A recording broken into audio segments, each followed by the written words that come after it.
Muito bem. Então, vamos falar agora da venda a contento ou sujeita à prova. São duas modalidades distintas. Sim. Emanuel, a retrovenda, ela é exercida nas condições que eu contratei com Bruna. Se eu exercer contra Henrique, é nas condições que eu contratei com Bruna, porque Henrique sofre os efeitos do contrato entre Simão e Bruna. Não tem nenhuma relação com quanto Henrique pagou a Bruna. É simplesmente o que Simão pagou a Bruna. Agora, é claro que as benfeitorias seguem o que tiver no imóvel. Se foram feitas por Bruna ou por Henrique, a benfeitoria é o que tiver no imóvel. Mas a condição de preço é o que Simão pagou a Bruna, tá? As benfeitorias não. Vai valer o que tiver lá, tá? O que tiver feito no imóvel. Bom, a venda a contento ou sujeita à prova, na verdade, não é exatamente a mesma coisa. Tanto que o 509 vai dizer: a venda a contento do comprador entende-se realizada sob condição suspensiva. A venda a contento, ela é chamada de venda... Uma hora eu vou derrubar esse café aqui, vai ser bonito, viu? Ad gustum. Venda por gosto. Então, a venda a contento é aquela que o comprador vai declarar se gostou ou não gostou da coisa vendida. Se gostou ou se não gostou da coisa vendida. Ele tem o direito potestativo de dizer não gostei e não quero. Essa é a venda ad gustum. A venda sujeita à prova ela é diferente, porque, na verdade, na venda sujeita à prova, eu vou discutir se a coisa vendida tinha as qualidades que me foram prometidas. Na venda sujeita à prova, não é dizer gostei ou não gostei, como na venda ad gustum. Na venda sujeita à prova, eu vou dizer se a coisa vendida tinha ou não as qualidades, as características que me foram prometidas. Então, repare, o Bunazar faz crítica a esse exemplo, mas é uma crítica totalmente descabida. Totalmente descabida. Totalmente descabida. Quando eu vou ao restaurante, a crítica do Bunazar é totalmente descabida. Aliás, ele faz duas críticas com vinho que são totalmente descabidas. Uma é da junção do vinho com a água, que ele diz juntar vinho em água é estragar o vinho, não é forma de confusão. E é forma de confusão porque os romanos eles diluíam o vinho em água, porque o vinho era muito forte, e para as crianças também. Ele comete esses dois erros, mas o que eu posso fazer? Eu já disse para ele que não, mas ele insiste que sim. A venda a contento clássica é aquela que você chega no restaurante, escolhe o vinho, e o vinho é lhe colocado sobre a mesa para você fazer a degustação. Você diz assim, gostei ou não gostei. Não é para ver se o vinho está podre ou não está podre. Se o vinho estiver podre, não é venda sujeita a contento. Se o vinho estiver podre, é inadimplemento contratual. Um dia estávamos jantando naqueles jantares que eu faço com os meus amigos. Aliás, ontem fiz um, retomando a tradição nossa. Eu, a Tereza Ancona Lopes, minha orientadora, o Satiro, a Paula Forgione e o professor Magalhães de processo penal. Agora, ontem foi só meia equipe, porque o Magalhães e a Paula ainda estão em casa. Nós fomos ao restaurante e tomamos o vinho veio estragado. Já contei isso para vocês em aula. Quando o vinho vem estragado, isso é inadimplemento contratual. Porque eu não posso vender um vinho estragado. Não é para dizer, não gostei porque está estragado. O 509 é para dizer, o vinho está bom, mas eu não gostei. O vinho está bom, mas eu não gostei. Por isso que é uma venda ad gustum. Um dia eu fiz isso num restaurante. E foi o maior escândalo, mas eu fiz isso. Eu não gostei desse vinho. Ah, mas o vinho está bom. Não, se estivesse podre, eu não ia dizer não gostei. Vocês me entregaram um vinho podre. Então, essa é a venda ad gustum. Há um pequeno problema na venda ad gustum e na venda sujeita à prova. Por exemplo, sujeita à prova, eu dou o exemplo de quem compra vaca leiteira em pleno processo de lactação. Eu digo assim, eu só quero comprar a vaca se ela estiver produzindo 10 litros de leite por dia. O vendedor diz assim, garanto que sim, garante aquela qualidade. Ela chega no meu estábulo, ela está produzindo 5. Eu vou dizer, não quero, porque a qualidade prometida não se verifica. Então, essas duas vendas tem aqui uma coisa linda, que é direito civil raiz. Direito civil raiz. As duas vendas são sob condição suspensiva. Isso é lindo. Isso é absolutamente lindo. Os alunos normalmente têm uma dúvida se a venda a contento ou sujeita à prova vou falar só a contento, que vale para uma, vale para outra, elas são existentes ou não, válidas ou não e eficazes ou não. Alguns alunos dizem que até o comprador declarar eu gostei do vinho, a venda é inexistente, o que seria um erro gravíssimo, porque tem partes, vontades, objeto e forma. Ou que a venda é nula quando ele diz que não quer. Mas por que seria nula se não está em nenhuma das hipóteses do 66 de nulidade absoluta e nem do 171 de anulabilidade? Então, na velha e boa divisão dos planos do negócio por Pontes de Miranda, a venda existe antes do comprador dizer que gostou, a venda é válida antes do comprador dizer que gostou, só que ela é ineficaz. Por isso que a condição é suspensiva.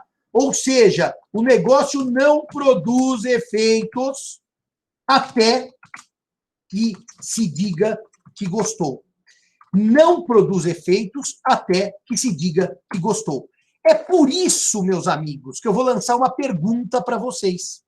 Se a venda ad gustum é sob condição suspensiva, e a lei diz, não se reputará perfeita enquanto o adquirente não manifestar o seu agrado, quero fazer duas perguntas para vocês. Primeira pergunta não tem nada a ver com uma venda a contento, nada a ver com uma venda sujeita à prova. Eu vendo esta garrafa de água vazia, água das pedras, para o Marcelo Cairala. E eu entrego a garrafa ao Marcelo Cairala. No momento em que eu entreguei a garrafa, como resultado da compra e venda, eu transferi o que ao Marcelo, senhores? Posse da garrafa ou posse e propriedade da garrafa? Em razão da tradição. Eu não estou falando de compra e venda a contento. Uma compra e venda normal. Eu vendo uma garrafa vazia para o Marcelo. Ele me paga e eu entrego a garrafa. Eu transferi para o Marcelo posse ou posse e propriedade? Quem passa a ser dono com a tradição no Brasil, senhores? Ainda bem. Posse e propriedade. Posse e propriedade. Obrigado, Gabriel, Vitória, Júlia, Túlio e Liliane. Venda a contento. Aqui é uma garrafa de vinho das pedras. Eu chego no restaurante, peço essa garrafa, o garçom põe essa garrafa sobre a mesa, ele me deu a posse da garrafa e ele serve e deixa a garrafa ao alcance da minha mão. Eu estou testando se gostei ou não do vinho.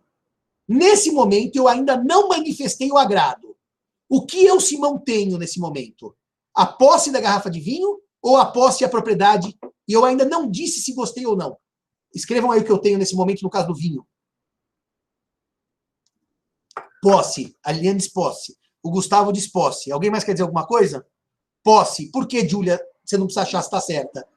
Porque a venda é sob condição suspensiva. Ou seja, eu não transferi a propriedade ao entregar a coisa.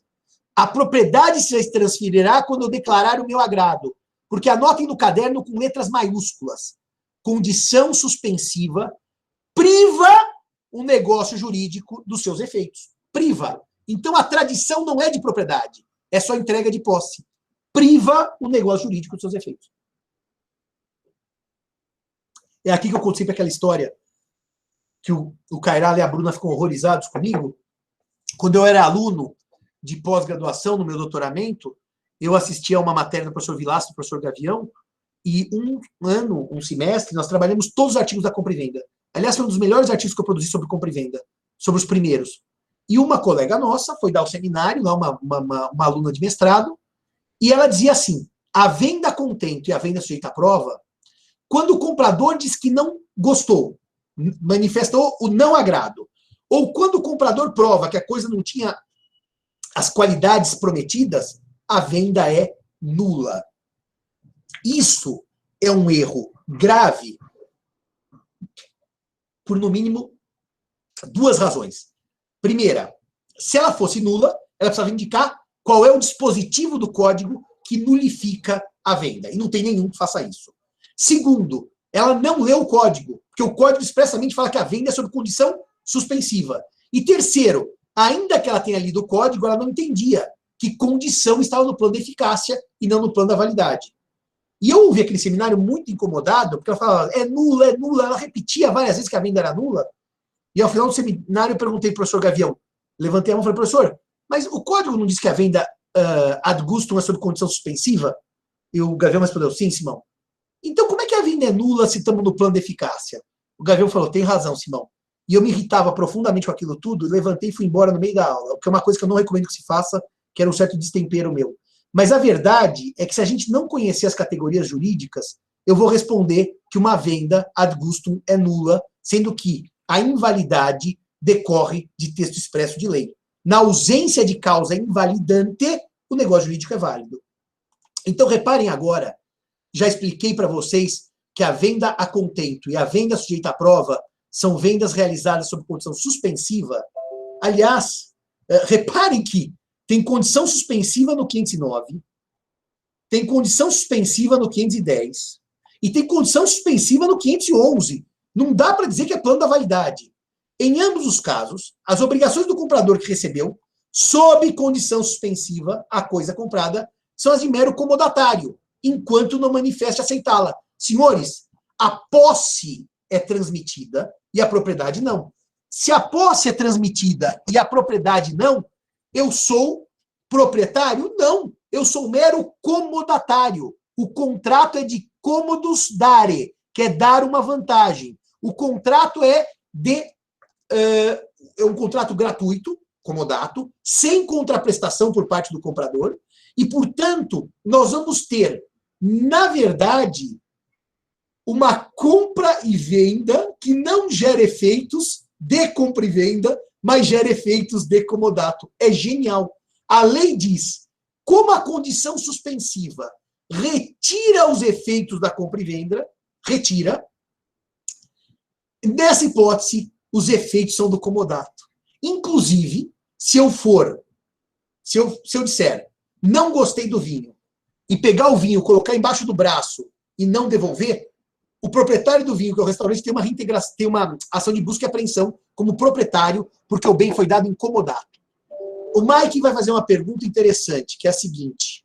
Mas, professor, essa condição suspensiva sujeita ao puro arbítrio de uma das partes não entra em contradição com 122? Não entra, porque aqui é uma venda própria que dá um direito potestativo de dizer não gostei. Não é uma venda que eu digo se eu quiser. Não é. Se eu entender bom para mim. É gosto. Não é uma venda que eu digo assim, se eu quiser eu pago o preço, que é condição puramente potestativa. Se eu quiser eu concluo o contrato, que é condição puramente potestativa. Aqui é o gosto. Ah, mas Simão, o gosto, como é que eu vou saber se o cara gostou ou não? Você não pôs no contrato essa cláusula? Você não vai ter como comprovar se ele gostou ou não. Se ele disser não gostei, tendo gostado, vai valer o não gostei, tá certo? Portanto, não é uma condição puramente potestativa. E o 512 vai dizer que se não houver prazo estipulado para a declaração do comprador, qual a declaração do comprador? Que gostou da coisa, o prazo vai ser assinalado judicialmente ou extrajudicialmente para que a condição cesse e o contrato produza efeitos. Para que a condição suspensiva cesse e o contrato produza efeitos. Eu adoro a venda contento, a venda sujeita à prova. Bom, agora chegamos na mais complexa delas, que é a preempção ou preferência. Deixa eu só falar uma coisa para vocês, da palavra preempção. Em latim, emptio et venditio. Essa é a compra e venda, tá certo? Então, pre é de antes, é o pré. Empção é emptio. Portanto, preempção é literalmente pré-compra. E a preferência significa o seguinte. Primeiro, que ela se aplica a bens móveis ou imóveis. Bens móveis ou imóveis. Luigi, essa pergunta é ótima. Mas o bem do comodato não é inconsumível? Essa pergunta ela é ótima. O bem do comodato... Nossa, sua pergunta é tão linda, Luigi, que dá vontade de eu parar a aula inteira. Aliás, que seu nome é totalmente italiano, né? Luigi com 2 Gs, claro, e Giovannini com 2 Ns. Aliás, um dos pintores prediletos que eu mais gosto de todos os tempos chama Giovanni Panini. Depois eu mostro uma obra do Panini. Cara, acha aquelas Roma Antiga e Roma Nova do Louvre, a gente põe aí para eles no final da aula, do Panini. Luigi, não é verdade que o comodato é de uma coisa inconsumível. Quer dizer, ele tem que ser, porque eu tenho que devolver a mesma coisa, tá certo? Se for consumível, seria mútuo. Nessa hipótese aqui, do vinho, por exemplo, está na lógica desse comodato que eu prove um pouco do vinho. Mas me parece, Luigi, que se eu provar um pouco do vinho, disser que não gostei e tomar a garrafa inteira, há quase que um venire contra factum próprio, em que eu não posso reclamar depois e falar a condição suspensiva não se operou. Porque eu tomei o vinho inteiro. Agora, tomar aquele pouco do vinho, é lindo isso que você falou, me parece estar na regra do contrato que eu possa tomar aquilo para dizer se gostei ou não. Seria a mesma ideia de eu levar uma certa coisa e que eu preciso de um mínimo de consumo para ver se eu gostei ou não. Eu vou dar um exemplo ridículo. Seria a mesma ideia que dizer, você pode comer um pedaço da pizza para dizer se gostou ou não. Porque também, se você não comer um pedaço, como é que você vai dizer se gostou ou não da pizza? Então, aqui é um comodato que não é bem um comodato. São os efeitos de um comodato, mas, no fundo, com uma compra e venda, para que não haja uma anomia nessa relação antes da declaração de gosto. É linda a sua pergunta. Muito obrigado, viu? Sim, se comer tudo é porque gostou, a manifestação tácita. Concordo, Arthur. Se eu tomar o vinho inteiro, eu estou tacitamente dizendo que eu gostei. Claro, porque eu tomei o vinho inteiro. É boa resposta. Boa resposta. É uma manifestação tácita de vontade. Obrigado, Arthur. Vocês são excelentes, como eu sempre digo. Eu tenho sorte de dar aula para alunos tão preparados. Esse instituto... o professor não é bom. O professor é médio. Professor, esse instituto não se aplica a algo que a prova faça perder o valor? Não entendi, Mike. Não entendi. Não. No caso da pizza, repare, é a venda de gosto, não é sujeita à prova. Então, é uma venda que, se eu não puder provar a pizza, como é que eu faço o instituto? Se eu falar, você pode... Não, Mike. Se eu disser assim, você pode dizer que não gostou da pizza. Eu tenho que te dar a chance de comer um pedaço, Mike. Como é que eu te dou o direito de dizer que não gostou se você não pode comer a pizza? É pelo cheiro? Não, tá na regra do jogo. Eu sei que eu vou voltar com a pizza com um pedaço a menos. Ou seja, para ele dizer, comi um pedaço e não gostei. Dizer que ele pode comer a pizza um pedaço, tem que dizer que se gostou da pizza sem comê-la, aí a coisa é mais complicada. Bom, deixa eu prosseguir. O problema é do vendedor, né, Mike? Ele não deu a opção de ter a venda de gosto? Ele não disse, Simão, você pode dizer se gostou ou não? Quem mandou ele combinar mal? Se ele combinou mal, ele pega o resto da pizza e faz o que ele quiser. Pode fazer uma doação, pode comer ele mesmo. O problema é que ele deu essa chance. É como o vendedor do vinho, Mike. Você acha que ele vai vender na outra mesa o vinho com uma taça tomada, um vinho já aberto, que o garçom não abre na mesa? Ele vai perder o vinho na venda de gosto. Ele vai perder o vinho, mas é o direito do comprador dizer que não gostou. Está na regra do jogo.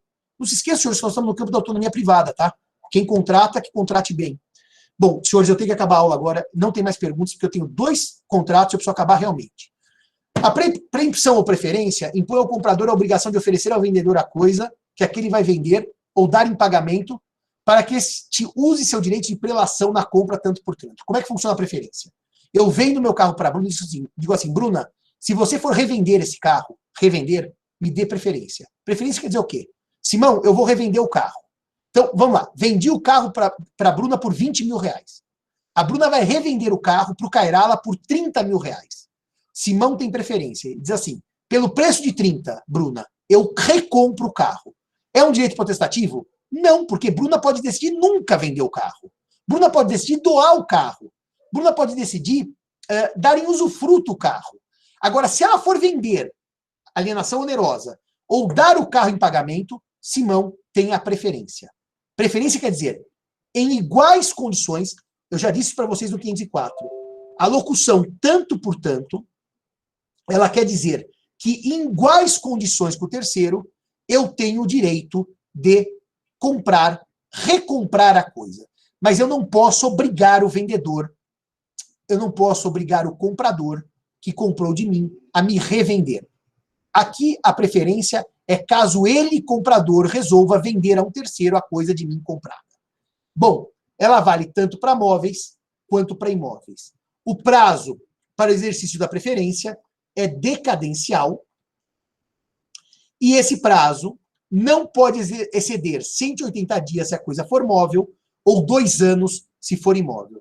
Então, reparem que aqui não são os 3 anos da retrovenda. O prazo é ainda menor.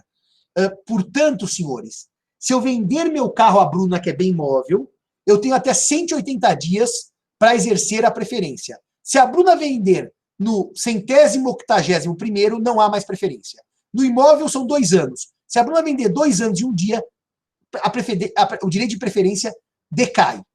Reparem que o vendedor também pode exercer seu direito de prelação intimando o comprador quando lhe constar que esse vai vender a coisa. Bruna, eu te vendo meu carro e você vai me dar preferência. Sim, vou te dar preferência, Simão. Eu abro um site de venda de carros e vejo que Bruna anunciou o carro sobre o qual eu tenho preferência. Eu posso notificar a Bruna dizendo, eu quero exercer a preferência. Reparem que quem tem que me dar a preferência é o comprador, mas o vendedor pode intimar que vai exercer o direito, sabendo que o comprador vai revender a coisa para um terceiro. Bom, eu já vou falar do assunto mais polêmico, já vou chegar lá. Quem exerce a preferência, né, está sob pena de perder, obrigado a pagar em condições iguais o preço encontrado ou ajustado. Reparem como aqui vocês estavam com dificuldades na retrovenda. Se a coisa valorizou, se a coisa desvalorizou, como é que eu exerço a retrovenda? Pelo preço que eu paguei, salvo disposição contratual em contrário. Aqui, quem exerce a preferência nas condições que o terceiro for pagar. Então, Simão vende o carro para a Bruna por 15, mas Cairala, porque ama o carro, vai pagar 50. Simão exerce a preferência nas condições contratuais da oferta de Cairala para a Bruna, e não do que eu paguei. Não tem nenhuma mais relação com aquilo que eu firmei com a Bruna. As condições de exercício da preferência se dão nas condições da proposta do terceiro. Reparem que ela é totalmente diferente da preempção que eu trabalhei há poucos minutos atrás. Agora, repara. Uma coisa é esse prazo aqui, que é o prazo para vigência da cláusula de preferência. A cláusula morre depois de 180 dias para móveis, não produz mais efeitos, ou 2 anos para imóvel. Outra coisa é o prazo para eu exercer a preferência. Exercer a preferência quer dizer assim, Bruna diz, Simão, você tem preferência na compra do carro, para recomprar. Cairala ofereceu 50 mil. Reparem que isso está dentro do prazo de 180 dias. Está dentro do prazo do artigo 513. Você quer exercer a preferência? Aí eu tenho 3 dias para móveis e 60 dias para imóveis. Da data em que eu for notificado. Da data em que eu recebi a notícia de que Cairala ofereceu 60 mil, 50 mil pelo carro. Então, Cairala, faz uma notinha no Word, e a gente põe no final da aula, que o prazo de vigência da preferência para móveis, 513, é de 180 dias. E para imóvel é de 2 anos. Esse é o prazo de vigência da preferência. Mas, dada a preferência, mediante notificação, o exercício dela será em, no máximo, 3 dias para móveis e, no máximo, 60 para imóveis. Salvo prazo contratual que mude a regra geral. Qual é o efeito da preferência não observada pelo comprador, aquele que se obrigou a dar a preferência? Simão vende o carro para Bruna por 15. Bruna oferece o carro para Cairala por 30, dentro daqueles 180 dias de vigência da cláusula de preferência, e Bruna vende e não comunica a Simão que teria a preferência. Responderá por perdas e danos o comprador se alienar a coisa sem ter dado ao vendedor ciência do preço e das vantagens que por ela lhe oferecem. Ou seja, Simão demandará a Bruna uma indenização, e vai ter que fazer prova do prejuízo, por não exercício da preferência. Ou, se Simão tiver um bom advogado, Simão coloca uma cláusula penal dizendo: se Bruna não der preferência a Simão, a cláusula penal é de X mil reais. Nessa hipótese, os prejuízos estão presumidos. Eu posso só cobrar a cláusula penal. Há uma ação indenizatória contra a Bruna que descumpriu a preferência. Mas, Simão, o Cairala comprou o carro. Ele não responde por essas perdas e danos? Em regra, não. E por que ele não responde em regra? Porque o contrato entre Simão e Bruna, no qual Simão tinha o direito de preferência na revenda de Bruna, não atinge Cairala, que é um terceiro. Em regra, a preempção ou preferência descumprida gera eficácia pessoal indenizatória entre aquele que vendeu e tinha recompra e o comprador que vendeu para o terceiro sem observá-la. Agora, reparem o seguinte. Se o adquirente tiver procedido de má fé, ele responde pelas perdas e danos. Ele responde pelas perdas e danos. Má fé quer dizer que o alienante, Cairala, tinha ciência da retrovenda, da preferência, desculpem, tinha ciência da preferência, ciência da cláusula de preempção e não a observou. Se o bem for móvel, isso dá uma grande confusão. Porque imagine que eu faço um contrato verbal de venda do meu carro para a Bruna com uma cláusula de preferência. Ou mesmo faço um contrato escrito entre Simão e Bruna com uma cláusula de preferência. Como é que Cairala, que compra o carro de Bruna, vai conhecer esse contrato? A chance é zero na prática. A não ser que eu tivesse levado a registro nos títulos e documentos. E vou dizer para os senhores, na prática, nenhum juiz vai dizer que o fato de eu ter registrado os títulos e documentos dá ciência para todos, e dá mesmo, publicidade para todos, e Cairala deveria olhar junto ao registro de títulos e documentos. Porque ninguém faz isso. O direito também ele é pautado por normas de realidade. Agora, se for um imóvel, quando o Simão vende a Bruna por 200 mil a casa e tem a preferência, essa preferência vai ser registrada na matrícula. Então, Cairala, ao comprar a casa de Bruna, devia ter dito: Bruna, você deu a preferência ao Simão? Senão, se ele não fizer isso, ele é um adquirente de má fé. Má fé, anotem aí, bem grande, é porque ele conhece a preferência e não pergunta para a Bruna se Bruna observou. No caso de imóveis, a preferência está declarada no próprio instrumento. Por fim, e está registrado nos imóveis. Por fim, a preferência... Ah, olha que bonitinho. É o CPC, né, Cairala, isso aí, né? O juiz aplicará as regras de experiência comum subministradas pela observação do que ordinariamente acontece. E ainda as regras de experiência técnica, ressalvado quanto a resto do exame pericial.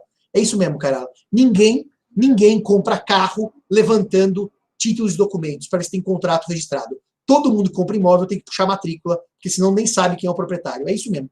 Obrigado. Última coisa, a preferência não se pode ceder, nem passa aos herdeiros. Morreu o titular da preferência, os herdeiros não têm mais a preferência. A preferência não passa para terceiros. Se eu vendi a coisa, não. Se eu transferir a coisa, vamos lá. Simão vende para Bruna, Bruna pergunta, Simão quer exercer a preferência? Simão diz que não. E o bem vai para Cairala. Evidentemente que morreu no contrato entre Bruna e Simão a preferência. A preferência morreu na hora que eu falei de não exercício. Ela não vai além do primeiro contrato. Não vai além da vida do titular da preferência. Senhoras e senhoras, eu vou, de maneira bem simples e sem artigo de lei, falar o que é venda com reserva de domínio. Porque eu vou acabar a aula aqui. Reserva de domínio significa que o proprietário vende e, por cláusula contratual, transfere a posse e não a propriedade. Ele vende e transfere a posse e não a propriedade. Por cláusula contratual. Ele reserva para si o domínio. Mas, Simão, por que alguém compra, paga o preço e só fica com a posse? É porque ele não pagou o preço. A reserva de domínio é para venda em prestações. Por isso que diz o 521, que até que o preço seja pago, eu posso fazer a reserva de domínio. Então, normalmente, eu faço uma venda em prestação, transfiro a posse para você do carro e fico com a propriedade. Essa cláusula, ela vai gerar uma situação de propriedade resolúvel para o vendedor. O vendedor tem o domínio e o comprador tem a posse. No momento em que o comprador quita o preço, há uma extinção, resolução da propriedade do vendedor. E a partir do momento em que há a quitação do preço, portanto, o dono passa a ser o comprador. Há uma única questão aqui que eu quero tratar com vocês, uma única questão aqui, que é essa parte final do 524. Porque o 524 vai dizer que, apesar de a reserva de domínio não transmitir propriedade ao comprador, o vendedor é dono até que haja a quitação integral do preço, os riscos da coisa são do comprador. Ou seja, o Arthur escreveu res perit domino. Arthur, aqui é res perit emptoris. Ou seja, o risco é do comprador e não do vendedor. E pelo res perit emptoris, se, por exemplo, eu comprei um carro com reserva de domínio, eu comprei um carro com reserva de domínio, estou pagando as prestações, Arthur, pagando. O carro não é meu, o carro ainda é do vendedor. E esse carro é roubado, eu preciso continuar pagando as prestações. Esse carro sofre uma batida, se desvaloriza, eu sofro os prejuízos. Os prejuízos são do comprador por força de lei. Então, reparem, senhores e senhoras, que neste caso, o vendedor tem a propriedade resolúvel, que se extingue com a quitação do preço integral, e o comprador tem a posse, mas a posse vem aliada a riscos. O comprador que tem a posse também tem os riscos da perda ou deterioração da coisa. Só para dizer o seguinte para vocês.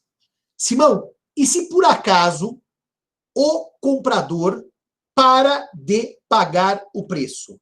Se o comprador para de pagar o preço, o vendedor vai ter que constituí-lo em mora. Vou mostrar para vocês. Constituí-lo em mora, artigo 525. Esse é aquele caso de mora ex persona. A mora não é automática. Não é automática. E daí ele pode fazer isso por protesto do título ou interpelação judicial. Por protesto do título ou interpelação judicial.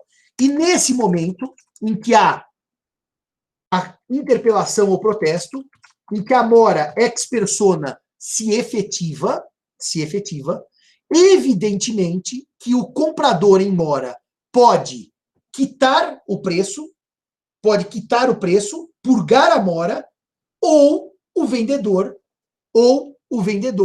pode mover contra ele a ação competente de cobrança das prestações ou recuperar a posse. Devedor que comprou o carro, você está em mora. Ele pode purgar a mora e o contrato restabelece a sua lógica. Se ele não purgar a mora, o vendedor pode pedir as prestações vencidas e vincendas, ou seja, ele pode cobrar todo o saldo contratual, além dos consectários da mora, ou recuperar a posse da coisa. Quer dizer, na verdade, ele pode dizer o seguinte: você fica com a coisa pagando tudo, ou está desfeito o contrato e eu pego a coisa de volta. Reparem que a propriedade resolúvel do vendedor se resolve quando o comprador paga.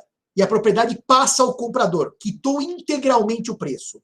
Mas se o comprador não paga, a propriedade que era resolúvel do vendedor deixa de ser resolúvel e vira plena. Por quê? Porque ele vai poder mover uma ação de resolução do contrato, uma declaração de resolução do contrato, e a propriedade do vendedor, que era resolúvel, passa a ser plena. E daí ele vai entrar com a busca e apreensão e recuperar a posse da coisa, ou se for imóvel, com as ações possessórias. Na verdade, o que nós temos aqui é uma situação de garantia ao credor, que é o que vendeu a coisa, de que se o preço não for pago, como eu prossigo o proprietário até o pagamento integral, eu posso rapidamente reaver a coisa. Eu posso rapidamente desfazer o contrato e tomar a coisa de volta. Essa é a ideia. Nas compras e vendas que são à vista, né, não faz sentido isso daqui, a não ser nas questões de financiamento que o artigo 528 trabalha. Mas para as compras e vendas à vista normais, não faz sentido reserva de domínio se eu já recebi o preço integralmente. Talvez poderia imaginar reserva de domínio até que o cheque seja compensado, mas é muita viagem. A reserva de domínio serve para pagamentos em prestações. Kairala, mostra aí o esboço que você fez. Túlio, qual é a justificativa para pagar as prestações se a coisa for roubada? Está aqui, está na lei. Projeta aí, Kairala. Preferência. Prazo para vigência, 180 dias. Prazo para vigência, 2 anos. Uma vez dada a preferência, 1516. Uma vez dada a preferência, ali, Kairala, põe assim, uma vez dada a preferência, prazo para o exercício desta. Vírgula, prazo para exercício desta. Isso. 3 dias para imóveis. Isso. E 60 para imóveis. Perfeito. Agora, põe aí embaixo, escreve a frase, cara, dá um enter e põe embaixo. Põe aí, reserva de domínio. A lei transfere ao comprador os riscos da perda ou deterioração da coisa. Afasta-se a máxima res perit domino e adota-se res perit emptoris. Res perit emptoris. Isso. Então, põe agora embaixo assim. Isso decorre da parte final do artigo 524, que expressamente transfere os riscos ao comprador. Vitória, resolvendo o contrato por inadimplemento, o vendedor recebe a coisa no estado que estiver? Sim, mas tem um pequeno problema, né, Vitória? Se é do comprador o risco, caberá a ele arcar com esse risco.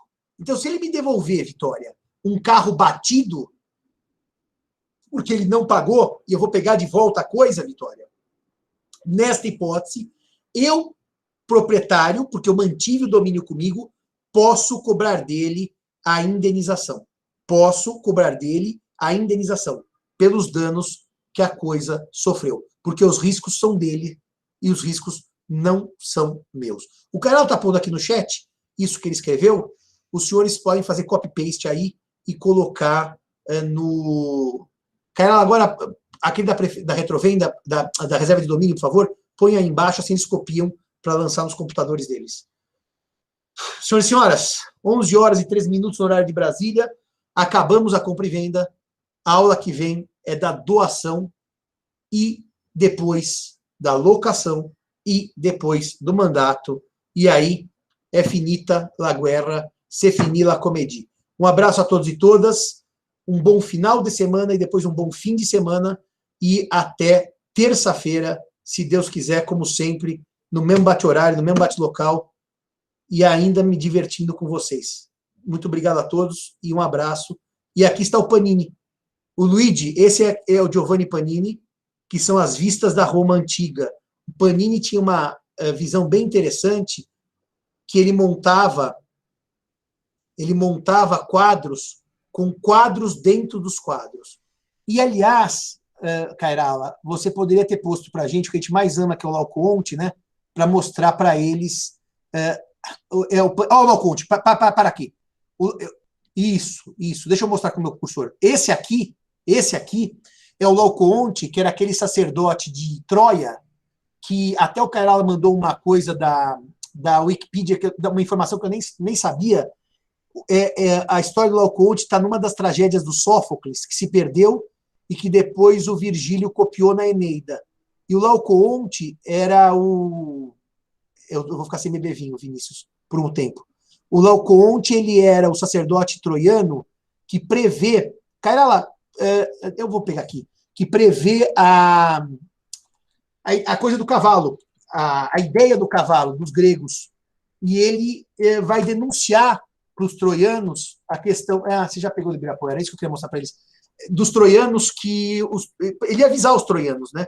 E Poseidon, que era o deus dos mares, que apoiava os gregos, se transforma numa serpente e ele vai matar o Laocoonte, que é o sacerdote, e os 2 filhos, tá certo?